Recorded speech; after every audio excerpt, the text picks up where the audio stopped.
O início do século XXI, certamente, foi fundamental para o retorno da popularidade das histórias de fantasia épicas nas mais diversas formas de arte e mídias do entretenimento. O lançamento de Gladiador, de Ridley Scott, trouxe de volta o cinema de espada e sandália que havia sido tão popular nos anos 60, enquanto que a magnânima trilogia O Senhor dos Anéis, de Peter Jackson, não apenas apresentou o universo de J.R.R. Tolkien para inúmeros novos fãs, como também trouxe de volta o gênero da fantasia aos seus dias de glória. O impacto dessas duas obras foi essencial tanto para o épico medieval quanto para que a fantasia caísse novamente no gosto popular, o que se manifestou na literatura, com a fama de franquias como Aragorn, Percy Jackson e As Crônicas de Nárnia, no cinema com o lançamento de obras como Troia, O Último Samurai e A Cruzada, e na TV com séries de sucesso como Spartacus, Vikings e The Witcher. Ainda sobre a mídia da TV, além das séries mencionadas, existem diversas outras opções de qualidade disponíveis, e com mais outras vindas no horizonte. Entretanto, nenhuma chegou perto do fenômeno que uma produção vinda da HBO em 2011 se tornou, ao longo de 11 anos de existência: Game of Thrones. Criada pela dupla David Benioff e D.B. Weiss, a série foi baseada na saga literária A Song of Ice and Fire, traduzida em nosso país como As Crônicas de Gelo e Fogo, escritas pelo autor americano J.R.R. Martin. Embora a série de livros ainda esteja sendo desenvolvida, com os 2 últimos volumes dos 7 originais com seus lançamentos ainda incertos, o conceito original dos realizadores seria adaptar cada volume em uma temporada, visto que o formato da TV permitia maior espaço para explorar o minucioso enredo criado por Martin, algo que, de acordo com eles e os produtores, não seria possível de se realizar no cinema. Ao longo de 73 episódios, a série adaptou os 5 primeiros livros lançados, anotações dos vindouros volumes, além do material inédito para preencher as lacunas do enredo e conferir um desfecho próprio para a adaptação. Com 8 temporadas, o público presenciou 3 arcos principais, ora desenvolvidos de maneira separada, ora se intercalando, sendo eles o embate entre as casas dos 7 reinos de Westeros em busca do Trono de Ferro, após a morte do rei Robert, o iminente ataque dos White Walkers, seres selvagens e sobrenaturais que estão contidos pela muralha sob vigilância da Patrulha da Noite, e a cruzada pessoal de Daenerys Targaryen, a autoproclamada Mãe dos Dragões, em reclamar o Trono de Ferro para si. Com os primeiros passos sendo dados ainda em 2007, a HBO conseguiu os direitos de adaptação, selecionando assim diretores, roteiristas e membros do elenco como Benioff e Weiss, servindo como produtores, enquanto o próprio Martin atuaria como produtor executivo. No entanto, o episódio piloto, filmado em 2009, não teve boa recepção e uma exibição privada, exigindo assim mudanças na direção e refilmagens. Com todos os elementos unidos em sintonia, a primeira temporada chegou nos canais da HBO em 17 de abril de 2011, com um total de 11 episódios, sendo aclamada pela crítica e recebida de braços abertos pelo público, sobretudo aqueles que estavam órfãos da trilogia da saga O Senhor dos Anéis, o qual o próprio Martin já admitiu ter sido uma de suas principais inspirações.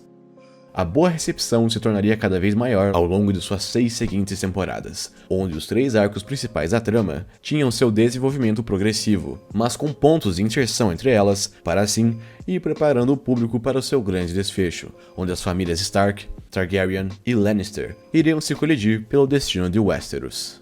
Infelizmente, um dos principais temores dos fãs e dos próprios realizadores estava na forma em que a trama não apenas seguiria, como também se fecharia na série, tendo em vista que os livros ainda estavam sendo escritos por Martin, conhecido pelos longos intervalos de anos na confecção de uma obra para outra, algo parecido com o que o mangaka Yoshihiro Tokagashi em sua apreciada obra Hunter x Hunter. O resultado disso, como já mencionado, foi o desenvolvimento de material original para a 6ª, 7ª e 8ª temporadas, algo que não se mostrou um problema no caso das 2 primeiras, mas que resultou em críticas assertivas para o grande desfecho da trama, devido aos rumos tomados pelos realizadores em relação ao enredo e com seus personagens, sobretudo o que se refere a Daenerys, vivida por Emilia Clarke. Ainda assim, toda a importância e influência da série não pode ser resumida à sua temporada final, algo que passado 11 anos desde a sua estreia e 3 do seu encerramento, se torna mais perceptível. A começar pelo seu primor técnico, Game of Thrones reforçou para todos que, seja na TV ou em serviços de streaming, as séries podem possuir uma qualidade de produção digna dos melhores blockbusters do cinema, com efeitos visuais convincentes, design de produção, direção de arte, figurino e maquiagem. Além disso, o formato seriado também é excelente para adaptar obras mais densas e complexas, visto que o limite de tempo não se torna um problema, permitindo assim não só um desenvolvimento gradativo do núcleo do enredo e do universo da história, como também a criação e amadurecimento de seus personagens, como visto na jornada de Jon Snow, Arya Stark e Tyrion Lannister, citando apenas alguns exemplos dos mais adorados pelos fãs.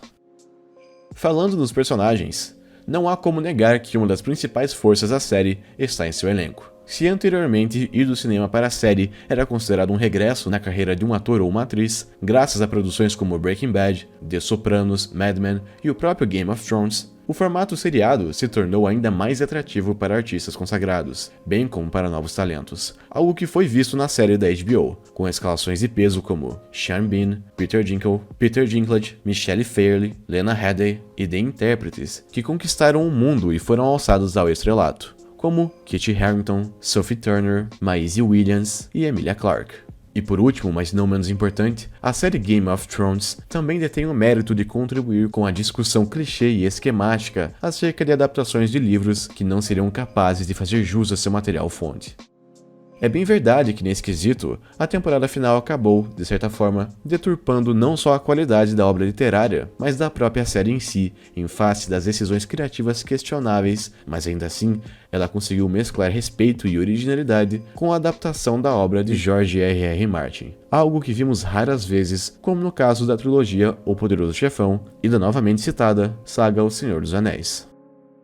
Graças a isso, tanto os fãs antigos dos livros, desde seu lançamento nos anos 90, até os novos conhecedores do universo de Martin com a estreia da série, se uniram para acompanhar cada nova temporada, algo que resultou no fenômeno que superou níveis de audiência a ponto de se tornar a série de maior audiência na história da HBO em seu encerramento.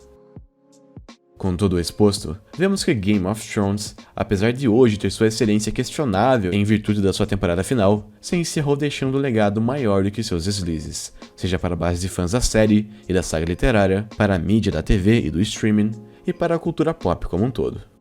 Foi uma longa jornada de seus realizadores, mas que rendeu grandes frutos e que certamente deixou saudade no público, com muitos fãs órfãos após o fim do embate pelo Trono de Ferro. Felizmente, para compensar essa ausência, assim como para compensar a eterna espera pelos 6º e 7º livros, tivemos versões em quadrinhos, videogames, séries animadas e a recém-lançada série prequel A Casa do Dragão, que pretende mostrar as origens da família Targaryen, levando aos eventos que culminariam na odisseia de Daenerys em busca de poder.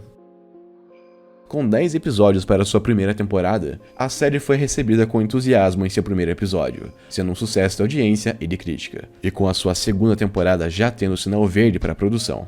Dito isso, o legado de Game of Thrones, uma série quase perfeita, continua vivo.